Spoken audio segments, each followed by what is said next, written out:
Distinguished ladies and gentlemen, may we rise for the national anthem. Apologies.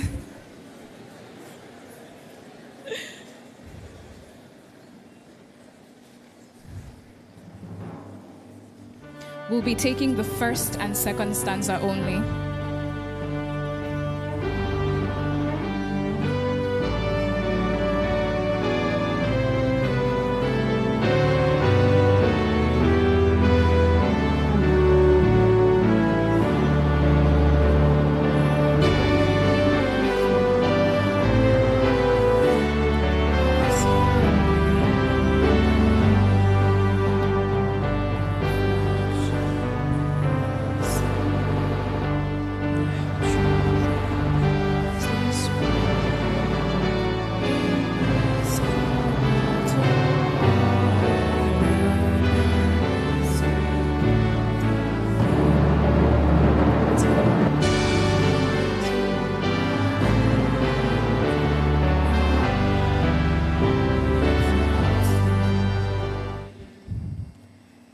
Thank you. You may please be seated.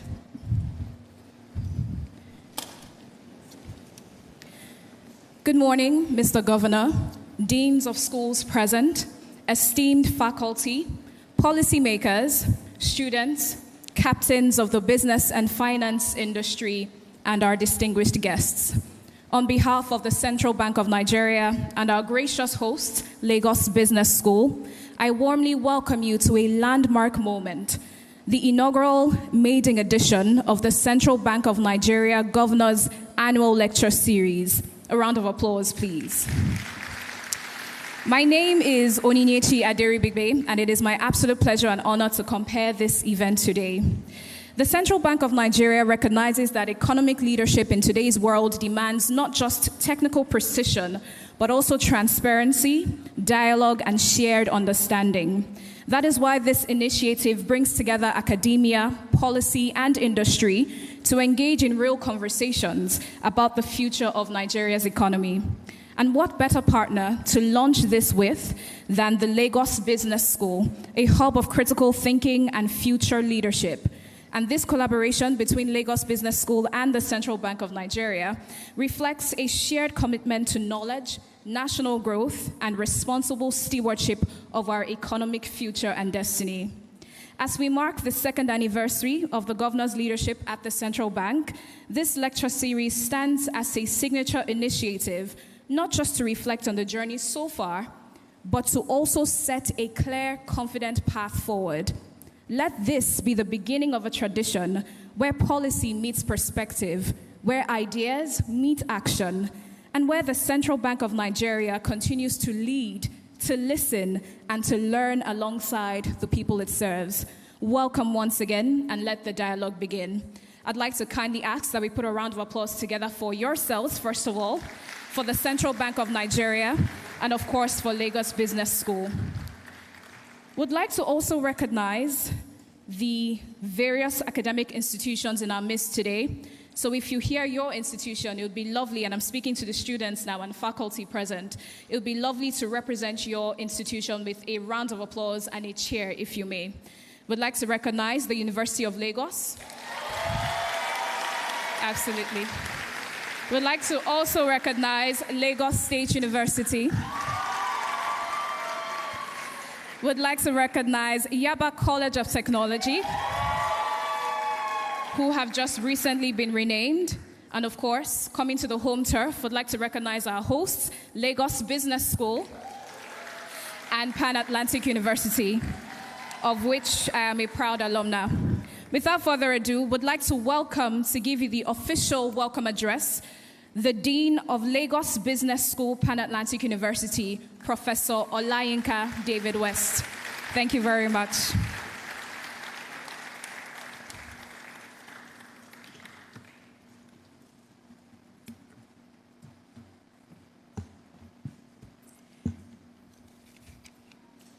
Good morning, distinguished ladies and gentlemen. Good morning, distinguished ladies and gentlemen. Thank you. Kindly permit me to stand on established protocols. I'm deeply honored today to welcome you all to Lagos Business School of Pan Atlantic University, Nigeria's premier business school and what we call an oasis of sanity. Since its inception in 1991, Lagos Business School has sought to develop responsible leaders who will inspire Africa's growth by creating and disseminating knowledge in business and management. This aspiration extends beyond the classroom, encompassing partnerships like these that aim to foster thought leadership, policy engagement, and in-depth discourse.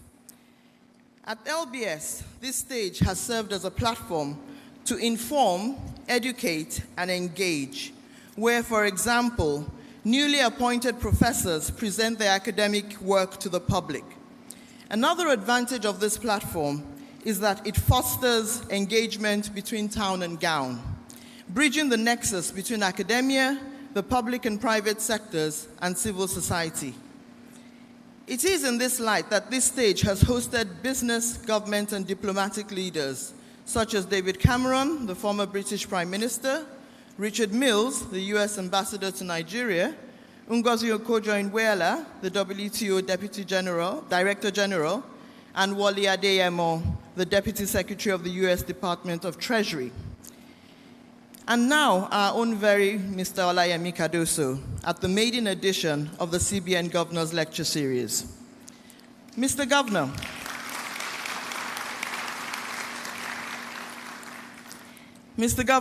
I would like to extend special greetings and a warm welcome to you on behalf of all of us, especially our Vice Chancellor, Professor Enase Okunedo. She sends her regards and appreciates all the support she received from you and the advisory board during her tenure as Dean. The CBN Governor's Lecture Series is a flagship platform and part of the Governor's broader knowledge acceleration and thought leadership initiative, which is central to the central bank's strategy of deepening public understanding and strengthening monetary policy transmission. 2 years ago, at the Senate confirmation hearing, the governor, Mr. Olayemi Cardoso, and his deputy governors promised compliance, accountability, and transparency. We all expected that to be within the government circles. This CBN Governor's Lecture Series is a fulfillment of this promise and a framework for such accountability. Thank you, Mr. Governor, for honoring your promise and your willingness to use this platform as a testament to your commitment to openness and transparency. To the faculty, business leaders, and students in the audience, let us not just listen, but engage. Ask the questions, challenge the status quo. Nigeria belongs to us all. Through your active participation, we can transform this lecture into a catalyst for new generation leadership and nation building. Finally, I would like to acknowledge and appreciate the exceptional planning team and partners. From the Governor's Office, Dr. Nkiru Balonu, the Advisor on Strategic Communication and Stakeholder Engagement, and her team, the Nairometrics team, Creative Intelligence Group, Wow Connect, and of course, the amazing LBS team, from the Dean's Office to our janitors, security, and catering units. Thank you all for joining us. I officially welcome you to the maiden edition of the CBN Lecture Series. Thank you.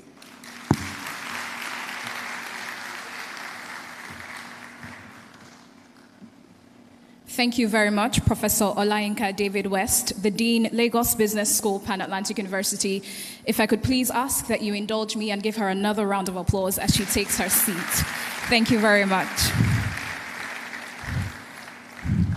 I understand that we currently have an overflow and we have students, faculty, and guests joining us from various parts of the premises. And so to those in the overflow, we recognize you as well. We welcome you and we thank you for being a part of this program. We'd also like to recognize the presence of the Lagos State University of Education. If you're here, please, with a round of applause.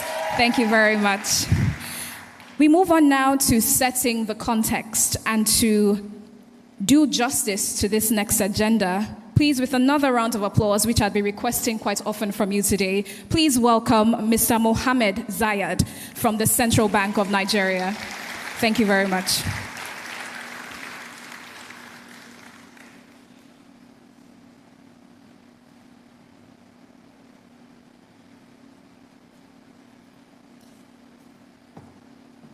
Good morning, Governor. Good morning, DGs, distinguished faculty and students of the Lagos Business School, ladies and gentlemen. So I'm here to provide just a context of why we're all gathered here today, and in the interest of time, I'll keep it very, very brief. So I'd like to welcome you all to the inaugural edition of the Governor of the Central Bank of Nigeria's annual lecture series. So the lecture series is part of the Central Bank of Nigeria's Knowledge Acceleration and Thought Leadership Initiative. So this is an initiative where the Central Bank of Nigeria collaborates with leading institutions across the nation and brings together stakeholders, businesses, academia, students, to discuss issues that are very critical to Nigeria's economic trajectory. It's an initiative that we're very excited about. We hope that it will help to foster policy dialogue and deepen understanding of monetary policy, especially how monetary policy interacts with nation building. We also hope that it's an initiative that will empower the next generation of future leaders to help them to strive towards the stability that Nigeria needs. So without much further ado, I'd like to welcome you all again, and I'll hand over back to Onyinyechi. Thank you very much.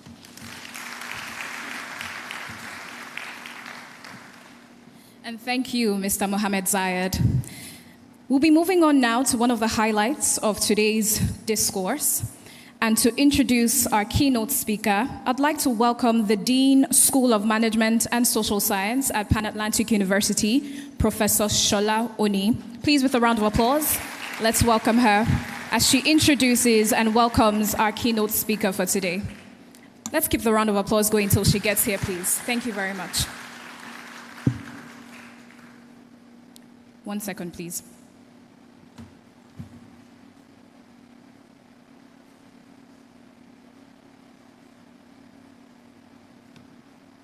Forgive me, it seems I'm excited to get to the keynote speaker's address. I've jumped what is supposed to come next, and I sincerely apologize. To lead us in a spoken word performance before we hear from our keynote speaker, would like to welcome Ms. Toluwanimi Oyeyemi as she comes forward. A round of applause for her, please. And my apologies once more. Thank you.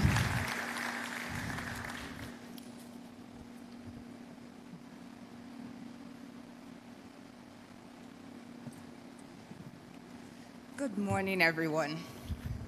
Good morning, everyone. My name is Oyeyemi Adeoye. I'm a storyteller.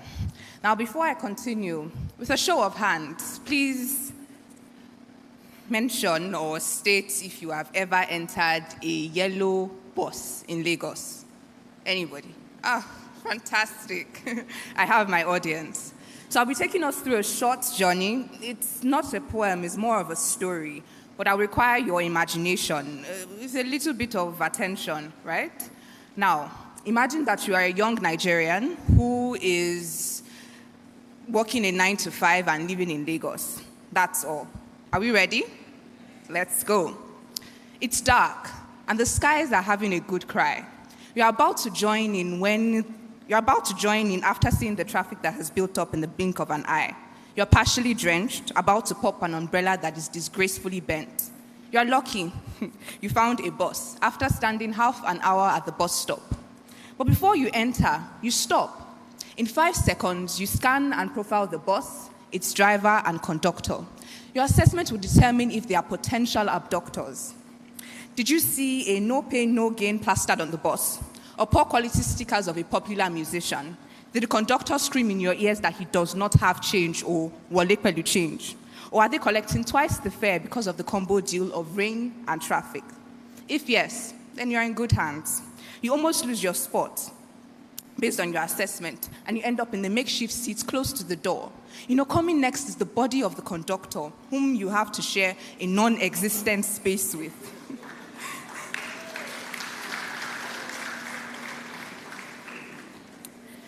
The bus starts to move, and you start to notice, or something comes to your attention, that it's just a box with an engine. Suddenly there is cause for worry. The windshield is blurry. There are no wipers or side mirrors. All that can be seen by everyone are shapes and lights. Let's not even talk about lights. The windows can only be pulled up and down by very strong hands. You are folded in discomfort on a moving seat that was clearly designed by someone who is an enemy of comfort. You try not to dwell on the attention when your attention is drawn to the scenery unfolding before your eyes. You see, if there were side mirrors, they would have been mere decorations because the conductor can very well see the front, the back, the sides. Think 360. Your Google Maps would have been pure speculations because the conductor can very well see, the conductor would jump down to see what the problem is and jump back to provide a solution, legal or illegal. The absent wipers have been replaced by the conductor's very able hands, and a towel that shields at the sun from the rain and sun, and a towel that shields from, a towel that stands as a shield from the sun and rain. You're in luck again. The conductor is an aspiring musician or comedian, sometimes both, and you cannot help but laugh even if you are the butt of the joke. Strangely, their care is not just for the road. The conductor helps the woman balancing her baby and load while handing out to everybody what they are owed. The driver slows for the old man who cannot jump down fast, even if the traffic insults him at his back. As you jiggle and juggle in this boss, your mind wanders from I must learn how to drive to I should save for a car and finally downgrade to I need to buy a new umbrella. But something else settles in your chest. What happens when you have to lead in less than ideal situations, where you inherit more problems than solutions, with complaints as contributions, yet everyone expects you to stare forward as your ride is projected to the whole world? You see, the driver and conductor are like men betting on a rigged game. They are stuck in traffic, soaked in rain, dragging along a bus that has no business being on any lane, but still, the goal is simple: get to the final bus stop. They prove that even with everything working against you, motion is still possible. Now you see that every breakdown is a chance to rewire your thinking. Now you see that caring for people on board matters as much as the steering. But what you can see very clearly is that you need help during your rainy nights. Those who would help you conduct as you drive, whose face towels will be shared when your wipers stop working, who will become side mirrors as you start to lose your perspective. Because on the journey to the next, we need to be a collective. There's a jerk. The bus stops at the final bus stop. And you're knocked back to reality when you're joined in unholy matrimony with a fellow commuter because you did not wallet while you change. Thank you.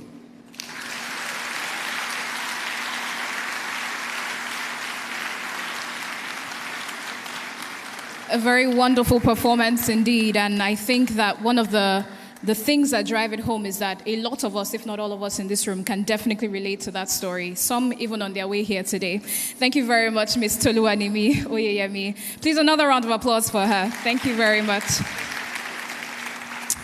And now, I'd like to welcome our Dean of School of Management and Social Science at Pan Atlantic University as she introduces our keynote speaker in just a moment. Ladies and gentlemen, another round of applause for Professor Shola Oni. Thank you very much.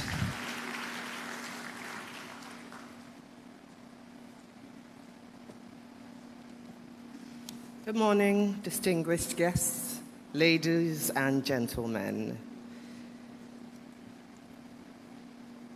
Mr. Olayemi Michael Cardoso is the governor of the Central Bank of Nigeria, appointed in September 2023, where he leads the nation's monetary authority at a pivotal moment for Nigeria's economic stability. In recognition of his leadership and reform-driven approach, he was named Central Bank Governor of the Year at the 2025 African Banker Awards.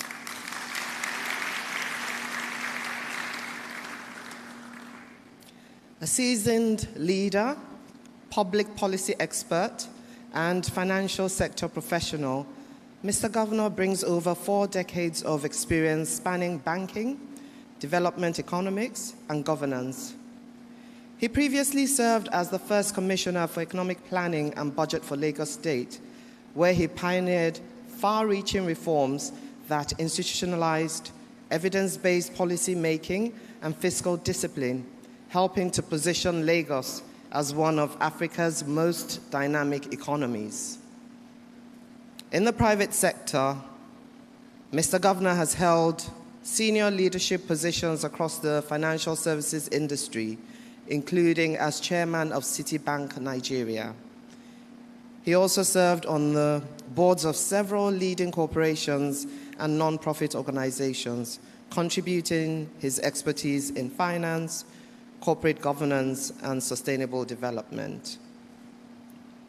Internationally, Mr. Cardoso has provided strategic guidance to a range of global institutions on economic development, urban policy, and financial sector reform. An advocate for good governance, accountability, and inclusivity, Mr. Cardoso's leadership at the Central Bank of Nigeria is marked by a commitment to restoring confidence, ensuring price stability, deepening the financial system, and positioning Nigeria as a competitive player in the global economy. Mr. Governor holds a bachelor's degree in managerial and administrative studies from Aston University in the UK, and a master's degree in public administration from the Harvard Kennedy School of Government as a Mason Fellow. He is also a fellow of the Chartered Institute of Stockbrokers and an honorary fellow of the Chartered Institute of Bankers of Nigeria. Please join me in welcoming Mr. Governor, Mr. Olayemi Michael Cardoso.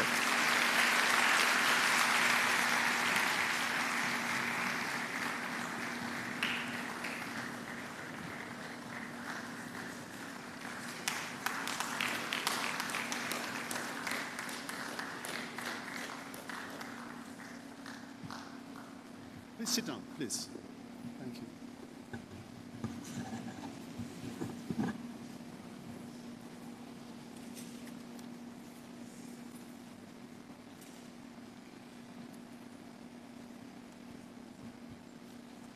I'm not sure these microphones were meant for people like me. I think next time round I'll bring my own. Distinguished faculty and students of the Lagos Business School, esteemed colleagues from government and industry, captains of industry, fellow policy makers, and most importantly, the next generation.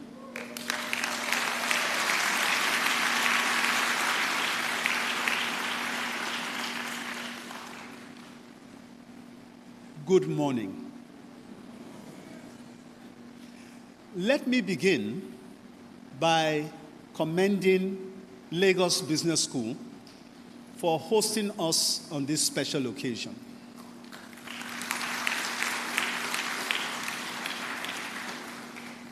This school is one of the finest academic institutions on the African continent.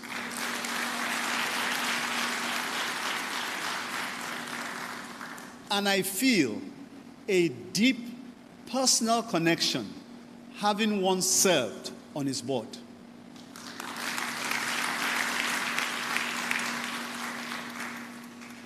It is fitting that we begin this knowledge and leadership series here with an audience of young people so central to shaping the future of monetary policy and nation building.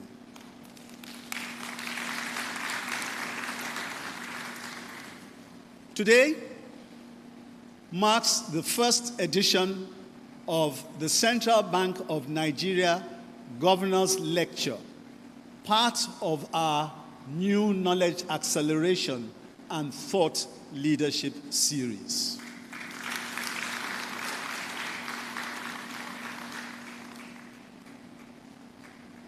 Ladies and gentlemen, let me say that thought leadership for me, is something that is very, very dear to my heart.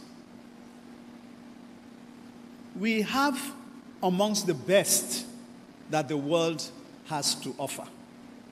And there's absolutely no reason, in my view, why we should not be at the forefront of thought leadership.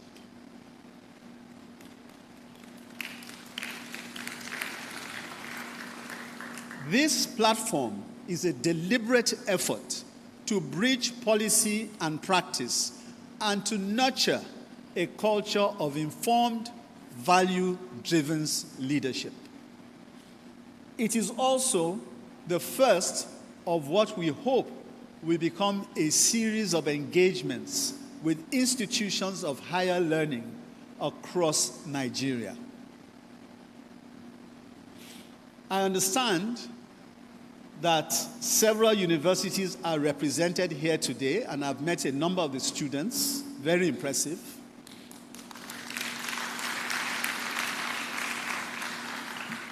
This is especially encouraging because this is the inaugural session.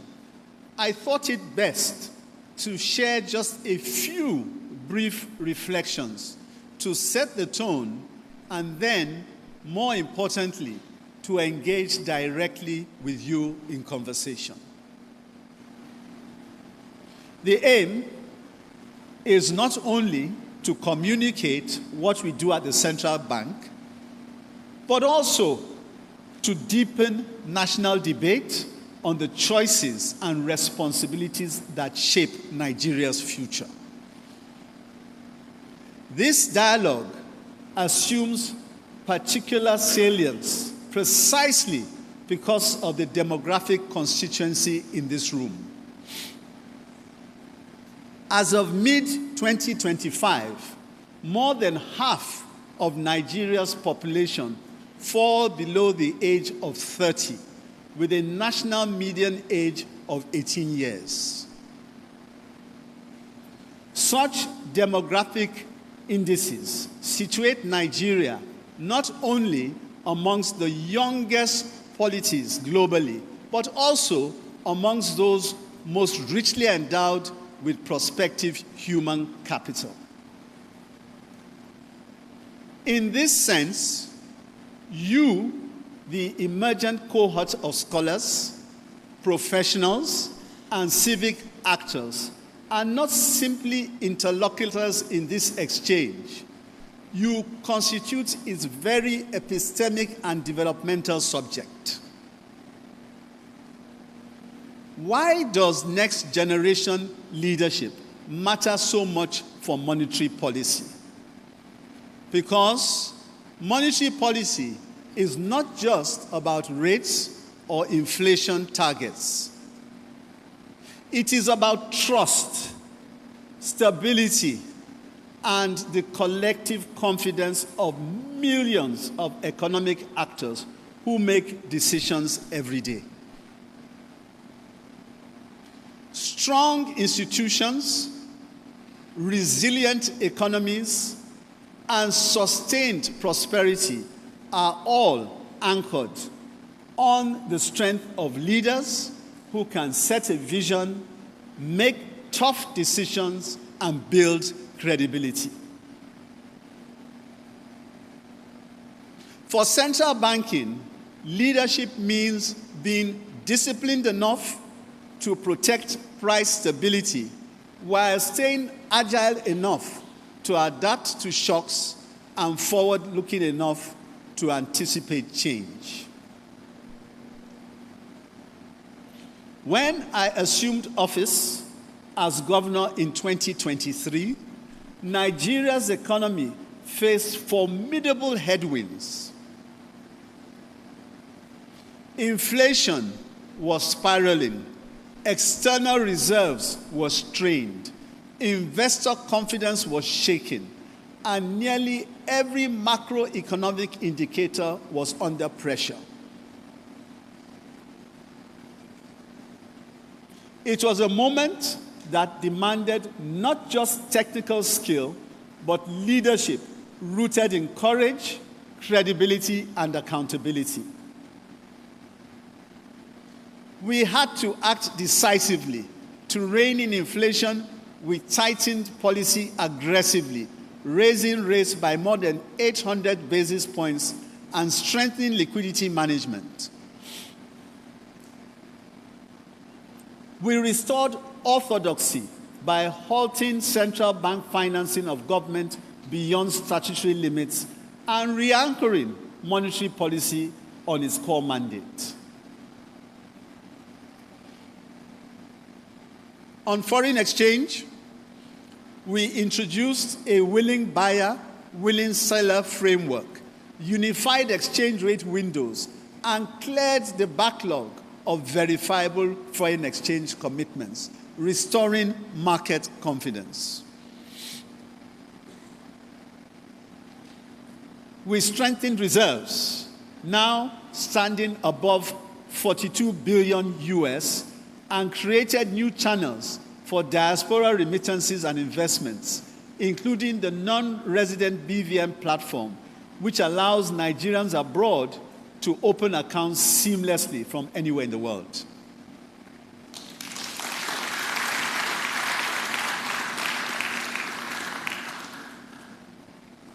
On financial inclusion, we expanded mobile and agency banking to underserved communities, raising access from 56% in 2020 to over 64% in 2025, and commenced the recapitalization of banks to ensure a stronger, more resilient financial system.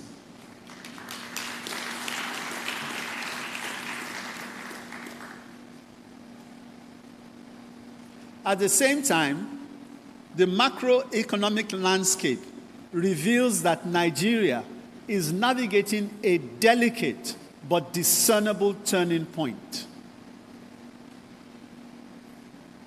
Inflation, which only recently peaked at almost 35%, has moderated to about 20% and continues on a disinflationary path.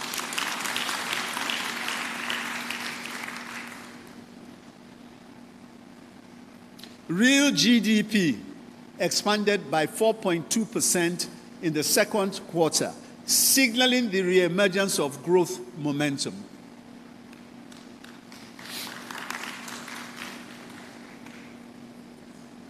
Capital flows are rebounding. Sovereign credit ratings have improved, as seen in the credit default swap curve, and the Naira is beginning to stabilize.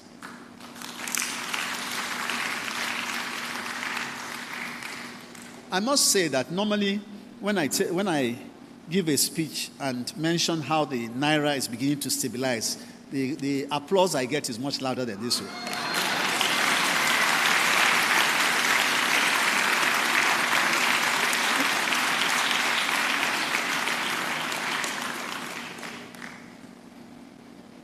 Together, these shifts suggest more than a cyclical adjustment. They mark the outlines of a developmental inflection point where investor confidence is gradually restored and Nigeria positions itself 2 years on at the threshold of structural renewal and long-term transformation. But this is only the beginning. The real task is to ensure that these hard-won gains translate into durable prosperity, especially for the next generation.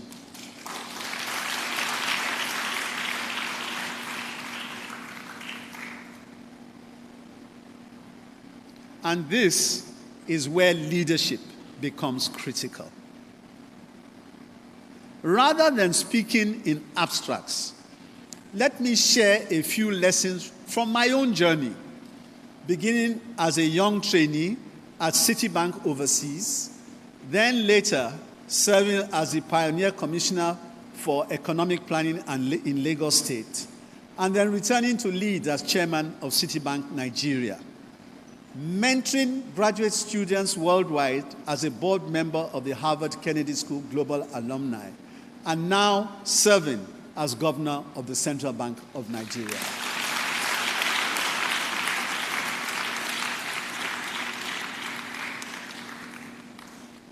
First, credibility is everything. In central banking, as in life, credibility is the most valuable currency. Leaders of tomorrow must embrace transparency, evidence, and data-driven decision-making. That is why the CBN is deepening research partnerships with institutions such as yours and strengthening policy communication. Second, the future is digital. Payments, credits, savings, investment, and more are being redefined by fintech and digital platforms. The leaders who will thrive are those who embrace innovation without losing sight of stability, inclusion, and trust.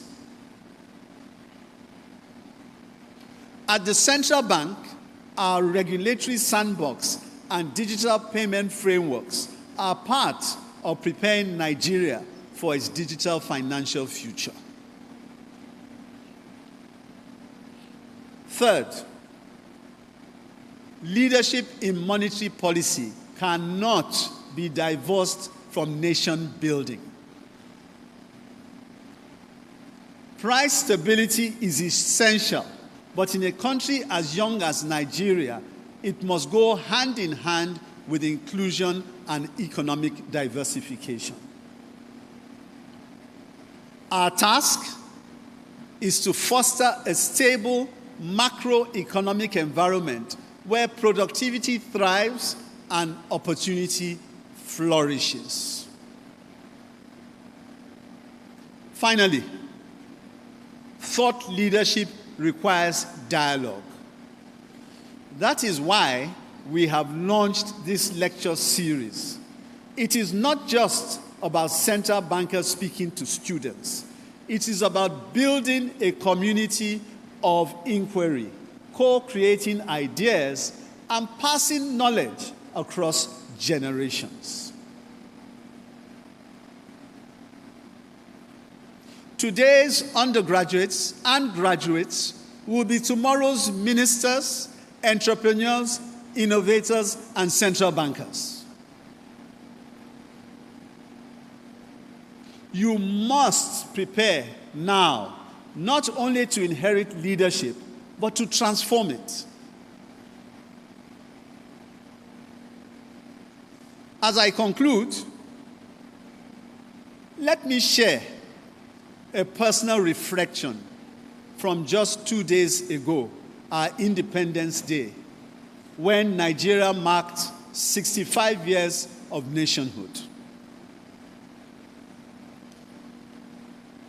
I had the privilege of attending the reopening of the National Theatre, now renamed the Wole Soyinka Theatre for Culture and the Creative Arts.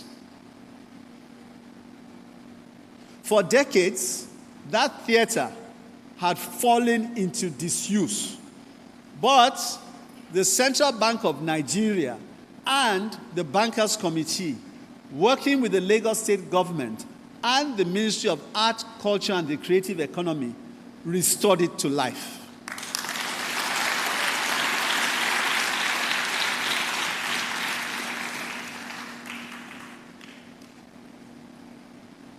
That project went far beyond restoring a physical structure. It was about restoring pride in what it means to be Nigerian. And this brings me to the point about reputation being one of the most valuable assets a person, an institution, or a nation can possess. However, as Nigerians, we are often the first to run ourselves down. Make no mistake, criticism, and in particular, constructive criticism, has its place because it keeps us accountable. But if all we do is criticize ourselves, we risk eroding our credibility both at home and abroad. That said, we cannot also ignore the reality that life remains hard for many Nigerians, nor deny that leadership has sometimes fallen short. Yet, reputation matters. When it falters, confidence weakens and opportunities narrow. But when it is rebuilt, confidence returns, capital flows, and stability takes root. I have seen this at the central bank, where restoring credibility has opened new possibilities. And it is you, the next generation of Nigerians, who will carry this reputation forward, shaping how your nation is seen and showing the world a nation that is resilient, creative, and determined to rise. I also mentioned the theater for another reason. Some of the banks that supported its rebirth are represented here today.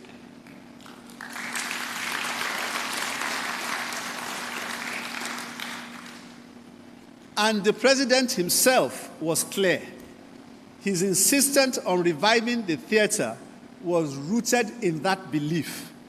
Nigeria's most important asset is its next generation.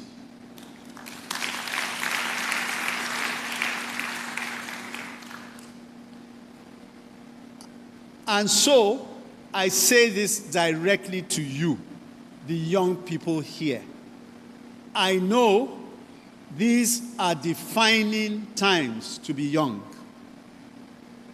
The world you inherit carries daunting risks, but also extraordinary opportunities, from digital currencies to artificial intelligence, reshaping careers and economies, climate change testing our resilience, to wars and nationalism withdrawing global dynamics. Yet, you are the most mobile-first, connected, and creative generation the world has ever seen.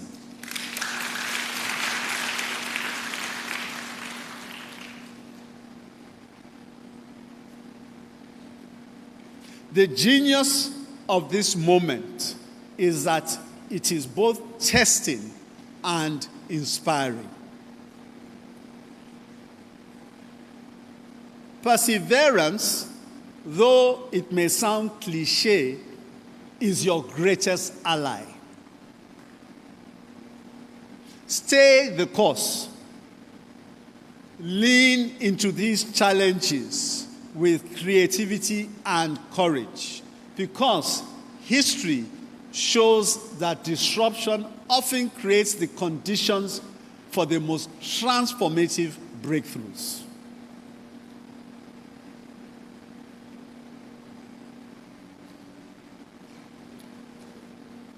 For our part, rest assured that at the central bank, we will not be deterred in building an institution you can trust, one that is disciplined, innovative, and steadfast in its commitment to Nigeria's future. Distinguished ladies and gentlemen, let me close with this. Stability is not an end in itself, but the foundation on which we must build growth, inclusion, and renewal. The journey ahead demands credibility emanating from discipline, because credibility once lost, is hard to regain. Innovation, because tomorrow's problems cannot be solved with yesterday's tools. And inclusiveness, because policy means little if it does not improve the lives of ordinary people. This is what next generation leadership requires. Leadership that is data-driven, yet people-centered, courageous, yet humble, visionary, yet accountable, determined to build not just for today, but for generations unborn.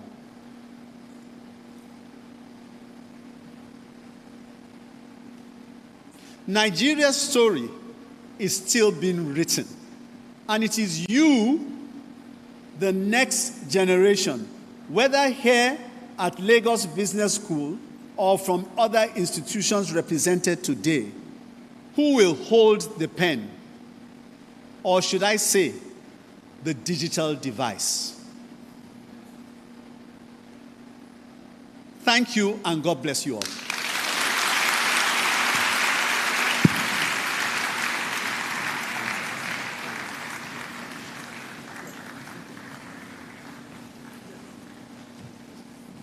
I think that the governor of the Central Bank of Nigeria, Mr. Olayemi Cardoso, deserves another round of applause for such an engaging, timely, and intentional keynote address. You may please be seated. Thank you, Mr. Governor, for your address and your remarks this morning. One of the things that stood out to me in Mr. Cardoso's remarks is the need for dialogue. He reiterated this a couple of times, and the need for dialogue specifically with the younger generation, whom our legacies will be passed on to. And we can all agree that if there is no passing down of knowledge, of experience, then there is no legacy. And so to this, which I'm sure that the younger generation in the room and everyone here present is excited about, we will be having a fireside chat, which is why we've asked the governor to kindly join us on stage before he goes back to his seat in the audience. And before I introduce the moderators who would be engaging in discourse with Mr. Cardoso this morning, I'd like to announce that we have a QR code that will be displayed at different points during the fireside chat. Now, if you scan this QR code, it will take you to a platform called Slido, where you can leave your questions. And when we get to the question and answer segment of the fireside chat, your questions can be asked. This is for those of us in the auditorium to take note of, and for those in the overflow as well. The QR code will be displayed at multiple times. Please scan it, and you can leave your questions for the governor of the Central Bank of Nigeria on there. Without further ado, let me introduce the gentleman and lady who will be leading the conversation, titled Next Generation Leadership in Monetary Policy and Nation Building. I will start with Oluwakemi Samuel. Oluwakemi Samuel is an accomplished entrepreneur and certified professional, currently pursuing a Master of Science in Management at Lagos Business School, complementing her academic background in economics. She is the founder and lead designer of Design Fantasy, an established event decoration firm in Lekki, Lagos. Her dedication to service excellence is underpinned by professional training as a quality service professional at the Service Quality Institute in Minneapolis of the United States of America. Committed to youth development, she's a certified teen coach, passionate about the next generation. She currently works with the John Maxwell Leadership Foundation, contributing to leadership development, coaching, and training for emerging young leaders. Ladies and gentlemen, please welcome our first moderator, Ms. Oluwakemi Samuel, as she comes forward. Thank you. Joining her to moderate this fireside chat is a final year economics student at Pan Atlantic University with a strong academic performance. As an accredited accounting technician, AAT, with ACA in view, with a keen interest in the Nigerian economy, particularly in how monetary and fiscal policies can drive sustainable growth. Chukwudalu Orafu has professional experience at Ernst & Young, Nigeria, in the Strategy and Transactions Division, and previously interned at EcoBank in Sales and Operations. He also served as the secretary of the Pan-Atlantic University Investment Banking Club and remains passionate about connecting economics, finance, and policy to real-world impact. Ladies and gentlemen, with a round of applause, please welcome Mr. Chukwudalu Orafo as he joins this fireside chat as the moderator. And of course, our main chief of discussion needs no introduction, but I'd love for you to welcome again the Governor of the Central Bank of Nigeria, Mr. Olayemi Cardoso, as he sits on this panel. My able moderators, over to you. Good morning, distinguished guests, ladies and gentlemen. It's an honor to welcome you to this fireside chat. Welcome our faculty, staff, and students of Pan-Atlantic University, University of Lagos, Lagos State University, and Yaba College of Technology. I thought you appreciate and celebrate your school by a better round of applause. My name is Oluwakemi Samuel. I'll be moderating this session alongside my colleague, Chukwudalu Orafo. We'll also be welcoming Governor of Central Bank of Nigeria to our fireside chat. The reason why we're here is to simplify monetary policies, discuss the impact of recent CBN policies in Nigeria, and also link monetary policies to nation building in Nigeria. Okay, since we are talking about the next generation, we're going to put our governor on the spot just a tiny little bit. Mr. Governor, sir, Davido, Wizkid, or Burna Boy?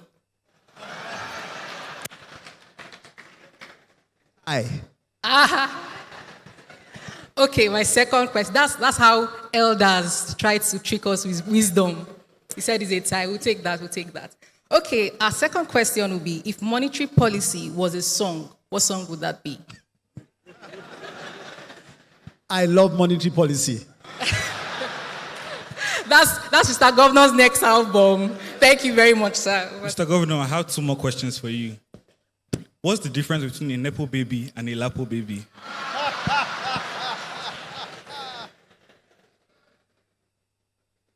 I'm not about to tell you. And last one, for all football lovers out here, Messi or Ronaldo? Last question for you, Messi or Ronaldo? Or Ronaldo? Ronaldo.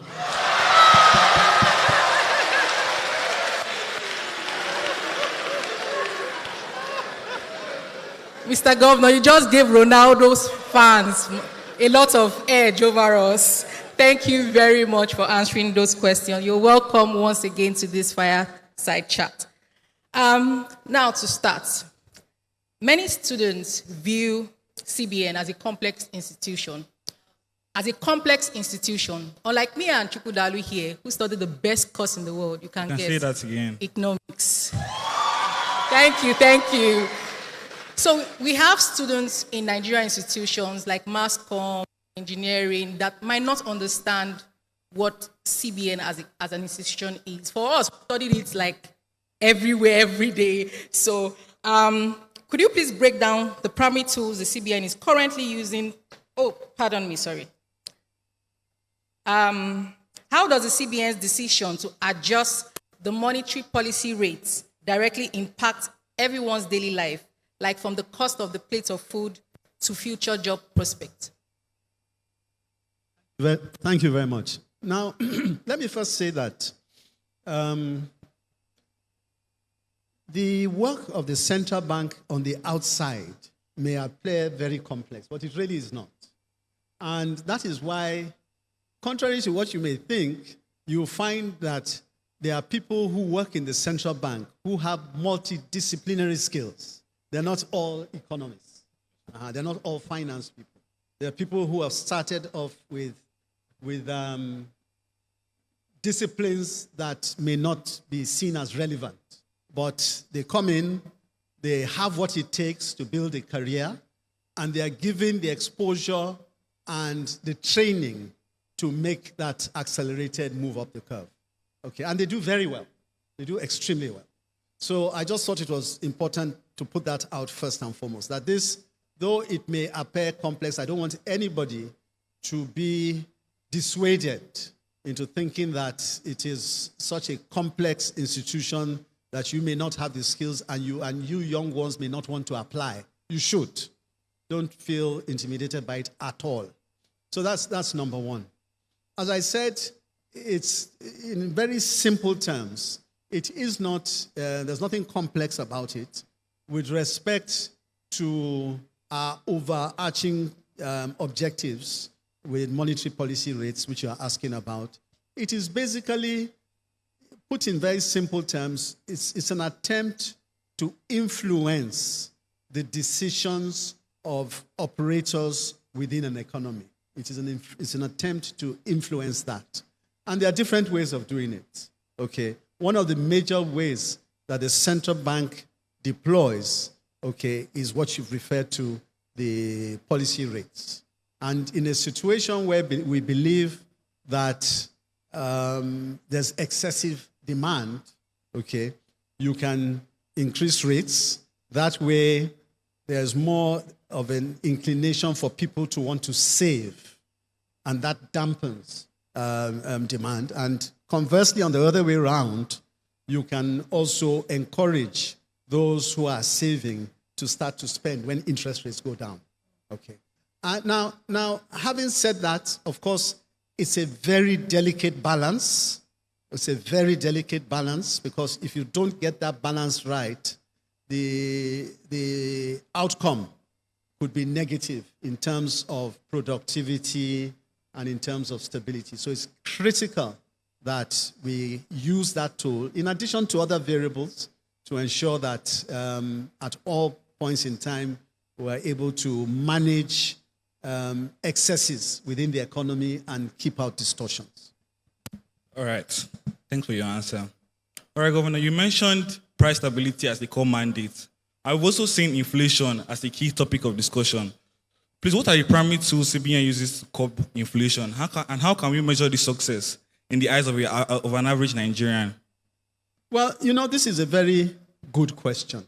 And it's one that obviously bothers any central banker because we fully appreciate the fact that inflation is a tax on hard-earned earnings. And for that reason, we use, middle of which interest rates, we use other tools like the certain ratios that we give out to the banks. And if you follow every 2-monthly monetary policy circular, you'll see us making reference to things like the liquidity ratio, the corridor for interest rates. These are all designed to ensure that at any point in time, we're able to get in control of excess liquidity. And when we feel that the liquidity is coming down, we're able to, let go a little bit.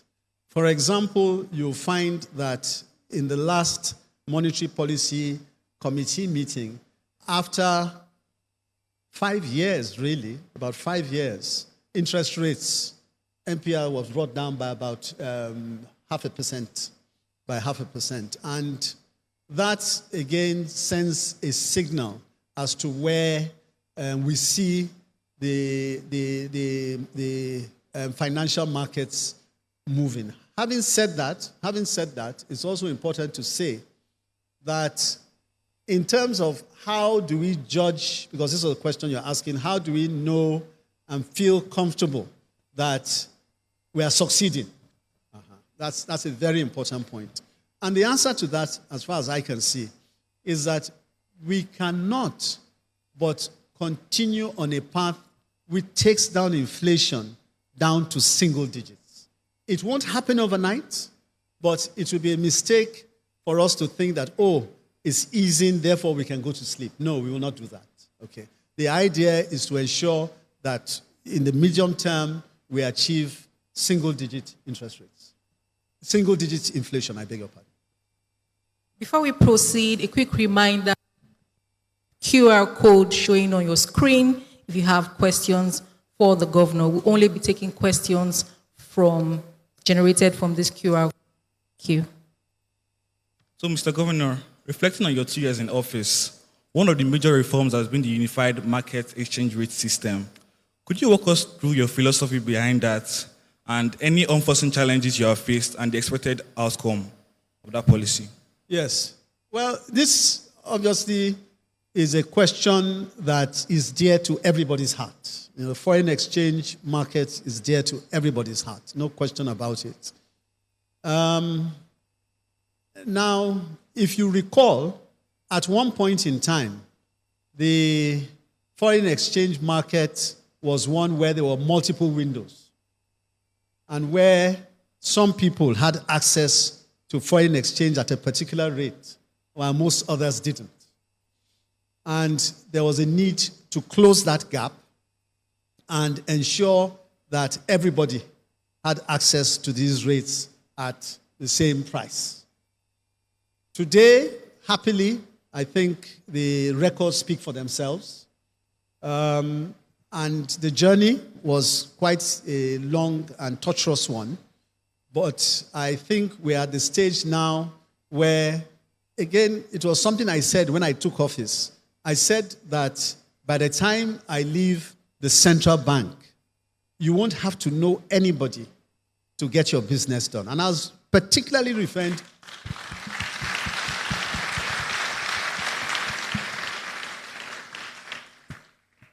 I was particularly referring to the issue of foreign exchange, in addition to other things. But that was very critical because, as I say, it's something that was dear to everybody's heart. Before you travel, we want to buy BTA, you have to know somebody to get your dues and all that. You know, that is not a sustainable model. And obviously, as you know, now it's a different story. And with the aid of a lot of the banks, the CEOs are here, and I say a big thank you to all of them.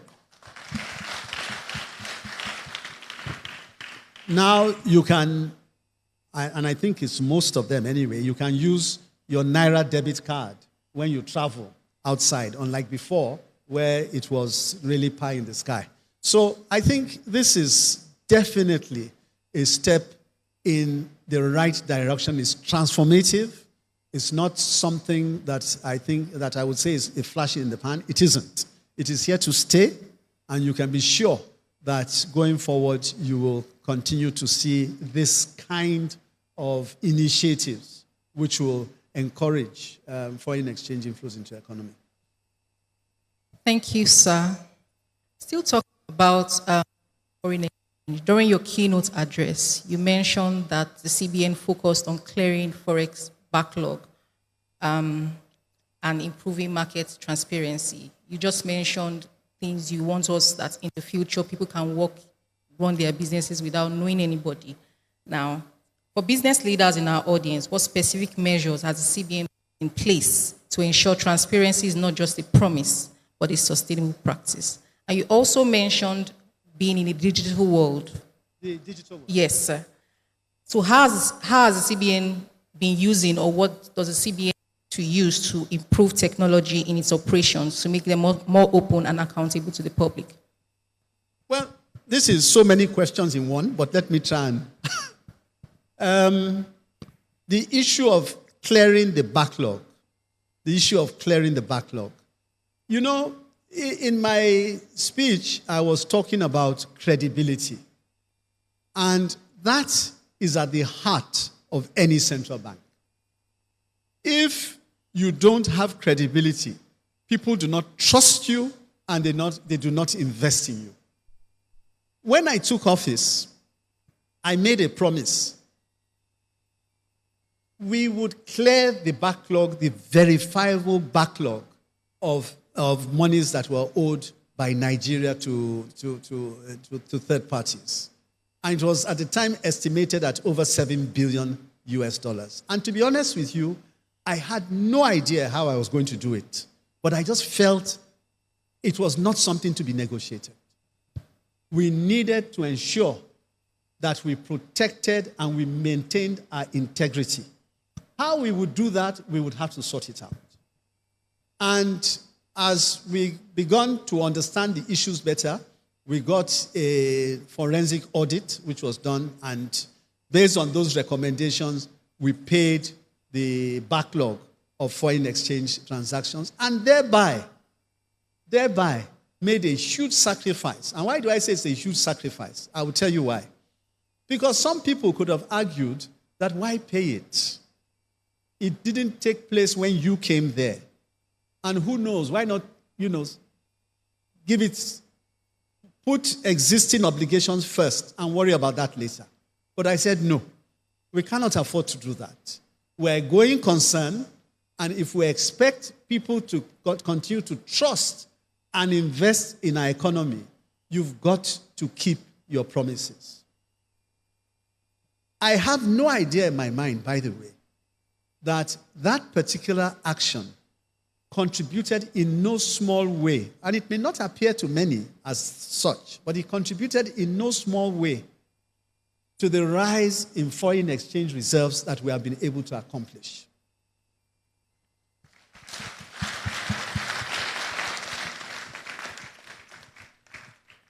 People come to you, they invest in you when you have credibility and they trust you. They don't put things with you and go away and come back and ask for it back and say, oh, I don't have it to give you. So we are a central bank, and for us, that is very, very, very key. You speak about, and you asked about transparency. Part of the transparency, quite frankly, is the conversation we are having here. I need not be here. But I think that it is critical that we are out there having open discussions, you asking questions, which will lead to many others, and being open about the things we do. If you watch our monetary policy efforts on a bi-weekly, every two months, you'll find that after the MPC, the Monetary Policy Committee, has met, there's an open question and answer session, which is televised live. That, again, is part of transparency. It used that as an opportunity to engage, to explain, and to open yourself up to scrutiny. Also, if you've been following, last year there was a lot of inquiry. Actually, it had been coming from previous years, but it sort of spiraled into end of 2024, where a lot of the international investors, in particular, wanted to know what our net reserves position was. And when they came to me, I assured them that by the end of the year, rather than giving you a figure that is not audited, wait till the end of the year. At the end of the day, we will publish it and it's audited. And that's exactly what we did.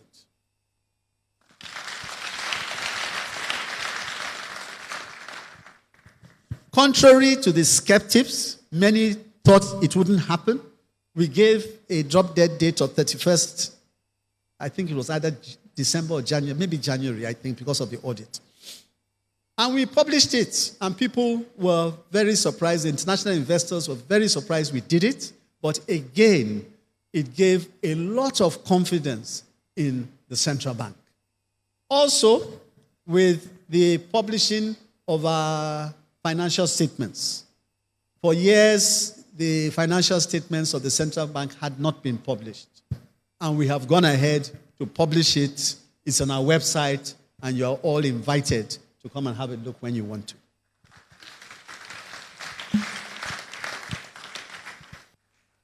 Mr. Governor, sir, the question on technology, how is CBN using technology to make its operations more open and accountable? That's a very good question. Sorry, I missed that. You know, with regards to the foreign exchange market, because it's important to say this, because again, this has been very fundamental to the reforms. Very fundamental. We adopted a B-matching electronic system, whereby the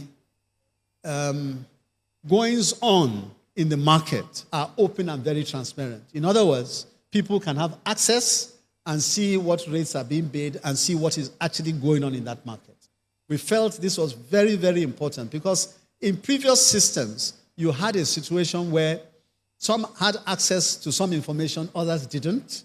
But now with the B-matching system, that is minimized significantly greatly. The market has almost become like a perfect market. And the reason we adopted that is to ensure that it was open and transparent. And let's face it, a lot of people deal with central banks on the basis of trust. They need to know that when they are coming to invest in our economy, what they see is exactly what it is. So we will continue in that direction. Thank you very much, sir. Beyond macroeconomic stability, nation building involves creating opportunities for young people.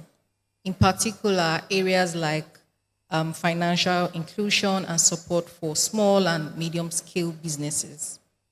How does the CBN policies contribute to building a more inclusive economy where young graduates can thrive as entrepreneurs rather than just job seekers?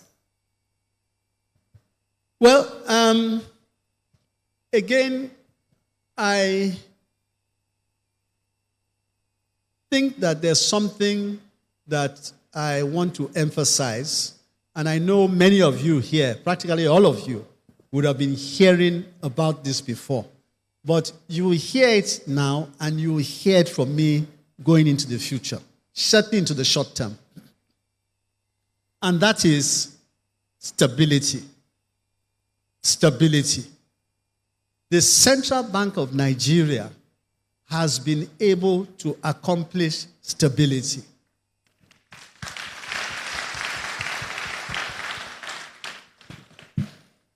And we will fight and protect and do everything that needs to be done to maintain that.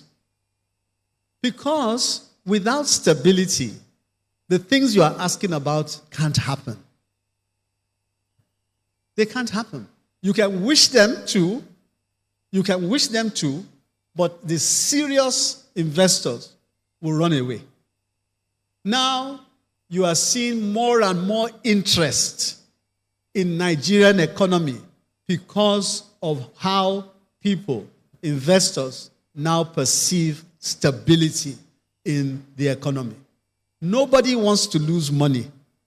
Nobody wants to invest and lose money. And when I say that, not only large, but even the small, micro, the ones you're asking about, why should they have to deal with all the difficulties involved in running a business and have instability with it?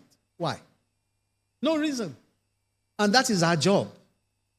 That is our work. If we fail in that, we failed in being an effective central bank.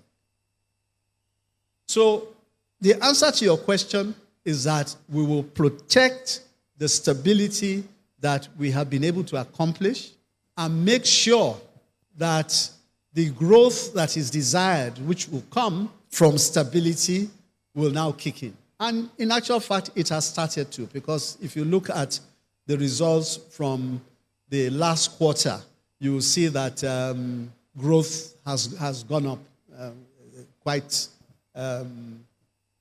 remarkably. And we believe that that journey will continue. All right, Mr. Governor. This series is about next generation leadership. Looking ahead, what emerging global economic trends like digital currency do you think will shape the future of central bank in Nigeria? And also, what advice would you give to our students here today who aspire to be leaders in building Nigeria's economic future? Okay. Thank you both. These are very good questions, I must say. Like you said, you kept me on my toes. Yeah.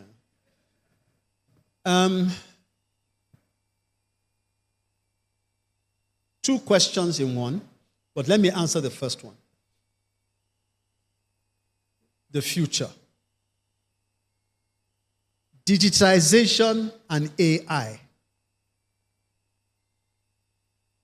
I believe, will be very, very key to the future effectiveness of any central bank. And let me say something here. You know, we have adopted digitization and AI, okay, in various places in the central bank, in various ways over a period of time. But what we've done more recently is really quite transformative. More recently, what we've done is a commitment to full and proper digitization. And one of the first steps we've taken in that is to make sure that our processes, our approvals are all digitized. So we run paperless office in Central Bank now.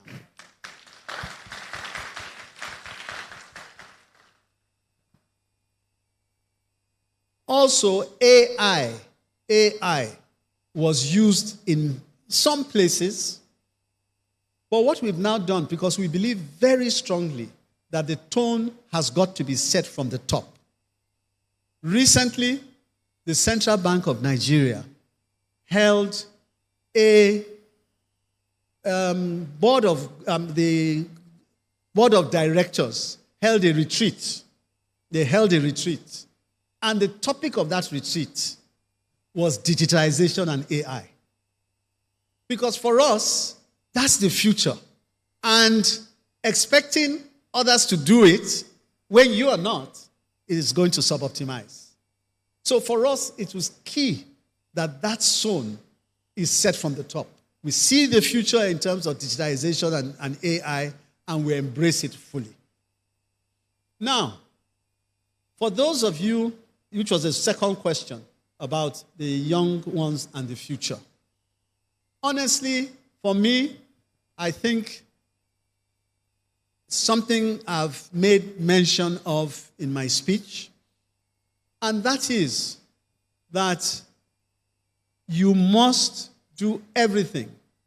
You must do everything to protect your hard-earned work and hard-earned credibility.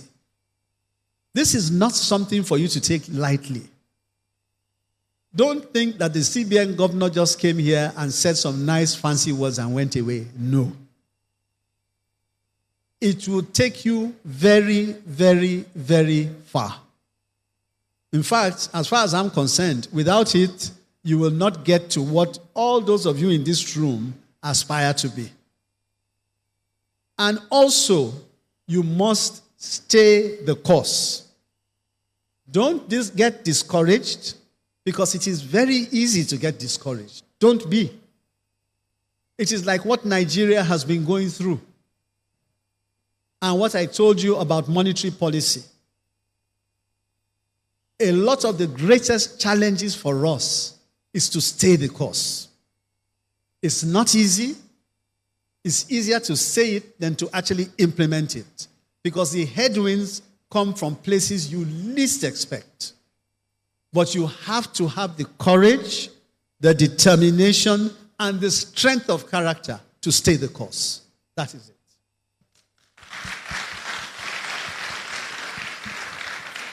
If you are clapping for the governor, I think you can do much better.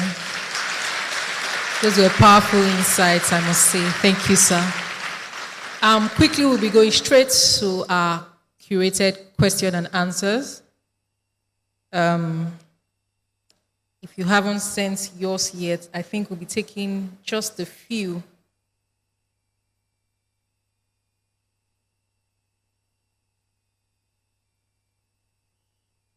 Okay, I was just saying the most popular question on the platform. Mr. Governor, sir, will the CBN consider creating a youth advisory council for fresh ideas in monetary policy discussions, or offer internships to university undergraduates? These people, they are shooting their shots, right? I love it. Yes, sir. Well, look, let me first say that for us, the role of the central bank is one of doing some of the things you are asking about, but more importantly, being a catalyst to make sure that others do it. And we're committed to that. We're committed. We can't do everything, but we must act as a catalyst for those many, some in government, some in private sector, who trust, who believe, will join us in the train of ensuring that we encourage the youth to get their greatest potential. So the answer to that, in very broad terms, is yes, yes, and yes. So we have another question. What role does innovations such as digital currencies, fintech, and blockchain play in shaping the future of monetary policy in Nigeria? Well, the answer to that, to be honest, is I think it does have a role to play. To what extent it will, I think a lot of things are unfolding, and we will take them as they come. However, something that we are looking at right now, okay, and perhaps also pertains, this answer somewhat pertains to the previous question, and that is we are looking at the whole concept of innovation. Okay, we believe, and that we've been looking at different structures all over the world, and we believe that we do need to have a clearly defined roadmap, okay, on innovation and the process of embracing digital technology. Now, we already have a couple of initiatives that are going around on this, and we put some experts together to look at that space, digital currencies. We're doing that, but it's early times yet. But as I say, I do believe that there's certainly a role to play somewhere. Thank you, sir. Another question, with fintech and digital currencies rising, how is the CBN adapting monetary policy to the new financial landscape? Yeah. Well, again, I think some of the things I said then pertain to this, and that is basically that it's work in progress. It's work in progress. It's not something to wish away. Let me just give you some food for thought, because you're all young people here, and I know you'll know what I'm talking about. About 2 years ago, recall the issues with cryptocurrency and Binance. I see you sitting up. I know. And Binance. What happened there?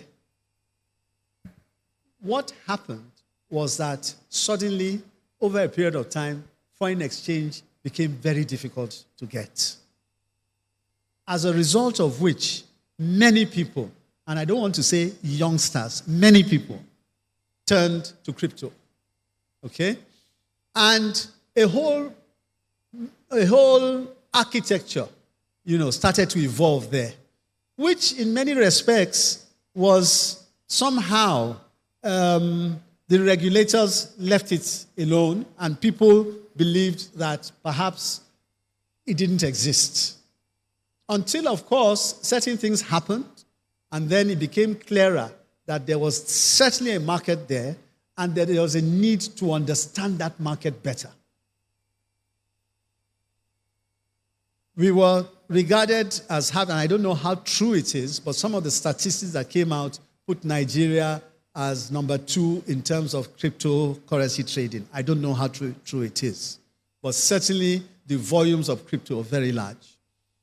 And as a result of some of those things, of course, the Security and Exchange Commission have started the process of putting a framework around that. And to be frank, we're deepening collaboration to ensure that all the different regulatory authorities can midwife a process that is sustainable with respect to digital currencies.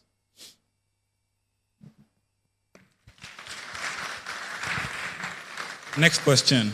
What lessons can the next generation of monetary policy leaders aim to create? What lessons can the next generation of monetary policy leaders learn to create a trustworthy framework for investors? Yes. I would say that you cannot over-communicate. Monetary policy is traditionally, and not just in Nigeria, by the way, everywhere. So those of you who are experts in this business, who are studying economics and no monetary policy, really, I doff my hats off to you, and I will want to learn from you too. But it is a concept, it's quite a heavy concept for many. So you cannot over-communicate. And you've got to try as much as possible to communicate in as much of a simple language as you can, so at least people understand it. Okay, and I think these are one of the big lessons, because the danger you have in not communicating is that only you alone know what you're doing. And you need people to be carried along, to understand the journey that you're going on, to understand the difficulties, to understand the challenges, so that when you are doing certain things, it's easier for them to come along with you and to have full hope for the future, because that is very important.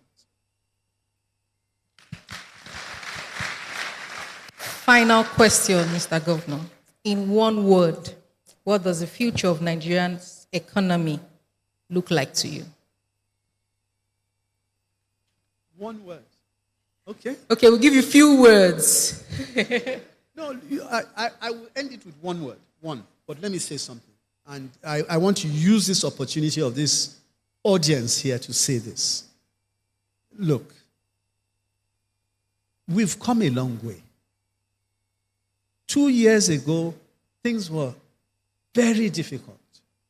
Many Nigerians had lost hope. And that's the truth. At that time, people were looking not to exit the door, but the window. They would buy currency, any price. They would get rid of their assets, externalize it, and leave. People even came to me at that time when I took over responsibility and asked me whether I was serious about what I was doing. 2 years later, consistent messaging, consistent policies, doing all the right things, not compromising in your mandate, has taken us to a good place.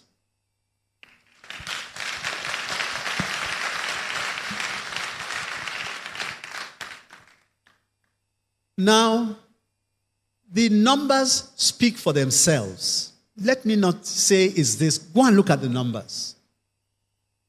The rating agencies, Fitch, Moody's, read what they write. The World Bank, the developmental agencies, some of the international banks, read what they write. Don't say, I said it. You take the time and go and read it and see exactly what they write.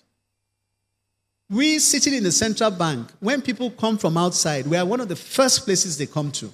And we have seen an incredible increase in appetite for Nigeria.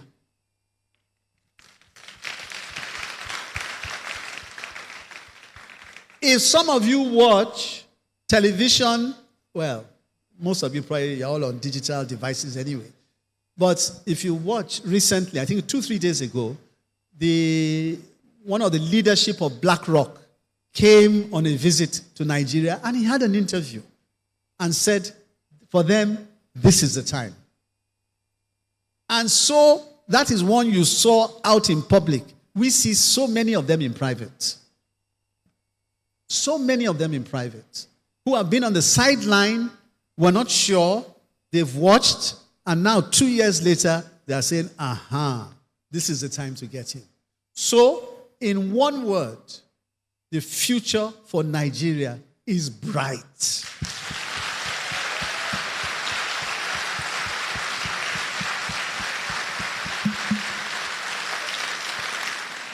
Thank you so much, Mr. Governor, for such candid and insightful conversations. Your insight on the balance between reforms, the vision for nation building, and the demands of future leadership has been incredibly valuable. The key takeaway for us today is that monetary policy is not just about the numbers. It's about we, the people. It's about progress. It's about building a resilient nation. On behalf of the students of Pan Atlantic University, University of Lagos, Lagos State University, Yaba College of Technology, we sincerely thank you, Mr. Governor, for those insightful conversations you had with us. Please, can you give the governor a big and a better round of applause? So before the governor goes, right, this is the next generation. We're going to do two things. So every picture you've seen of the governor, he always has this straight face. Yeah, a little bit. That's our backside. So we're going to have him have a cheeky, fun face, and we're going to take a selfie. Okay? Gen Zs, ignore these elders in front of us. You know how we do it, right? So, Mr. Governor, please step forward, sir.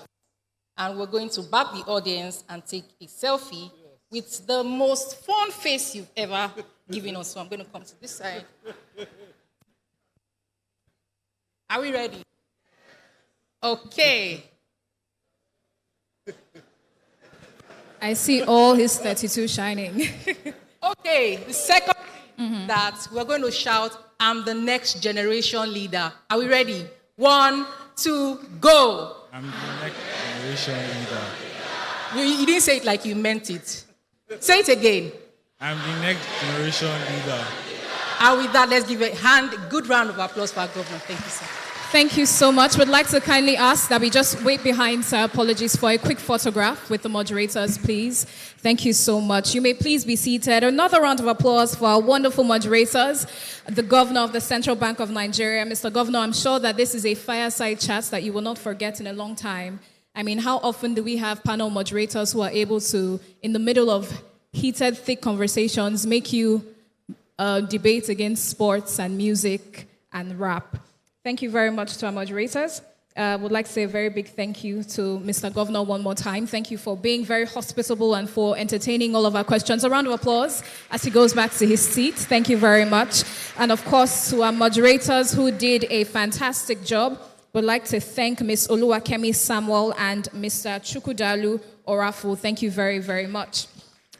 We'll take the vote of thanks next, and a few announcements before we sing the third stanza of the national anthem and we round off for today. And to take us in the vote of thanks, would like to welcome an MMBA 7 student here at Lagos Business School, Miss Mona Lisa Mache. Please let's put our hands together for her as she comes forward. Thank you very much. A resounding round of applause as she comes. Thank you, thank you.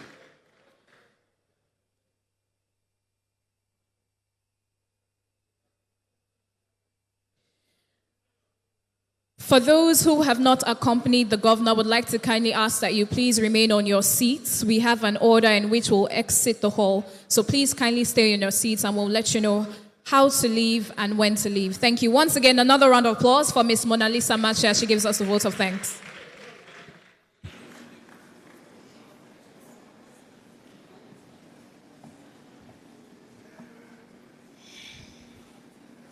Hello, everyone. Have we had a good day today? You know, so much has been said around inflation rates and interest rates and liquidity policies. And I just wonder, for you, the student, what can you take away? What does all of this mean to you? Whether you're a professional, an undergrad, a regular guy struggling with downfall problems, you know, it's important that we understand that even though you are not in a position now where you're leading an organization as powerful as the CBN, wherever you are in your life and whatever work you are doing, it is very important. And please understand that the fundamental principles that we have heard here today around excellence and ethics and integrity, they will always be markers and they will always be necessary for your success. Because no one is going to make any excuses for you. And honestly, I'm very glad that you have made the time to be here today because it tells me that you take your future seriously.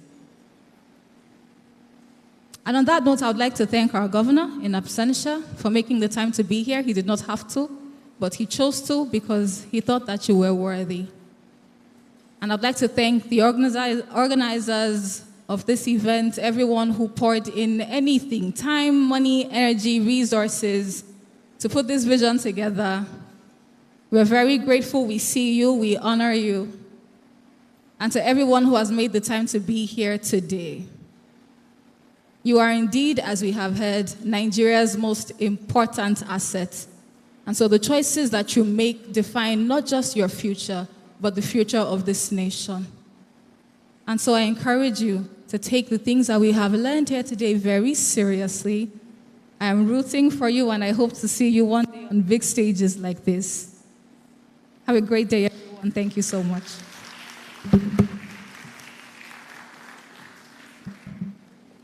Thank you very much, Ms. Mona Lisa Mache, for giving us the vote of thanks.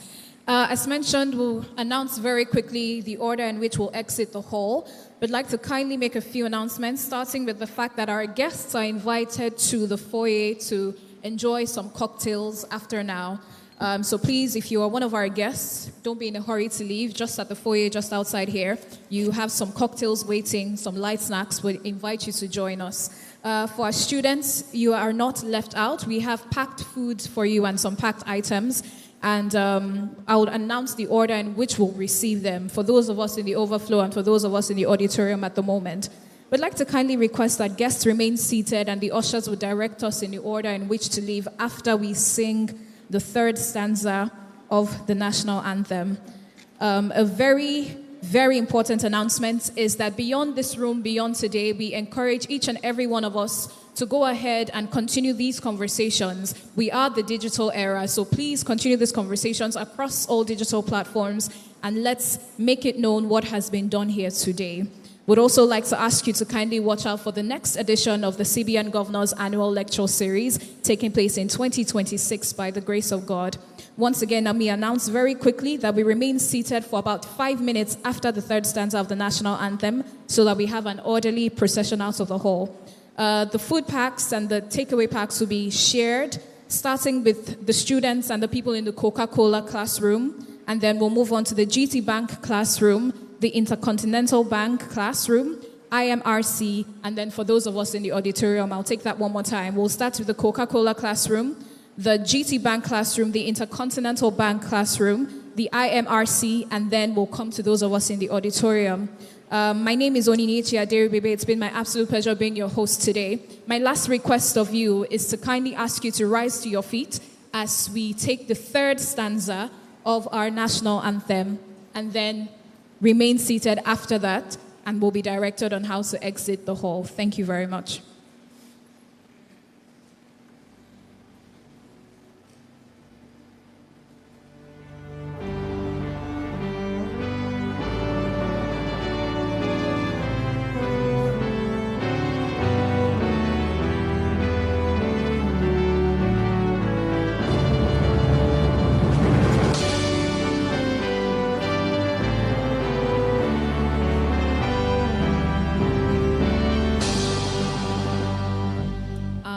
Please remain on your seats. Thank you for being here.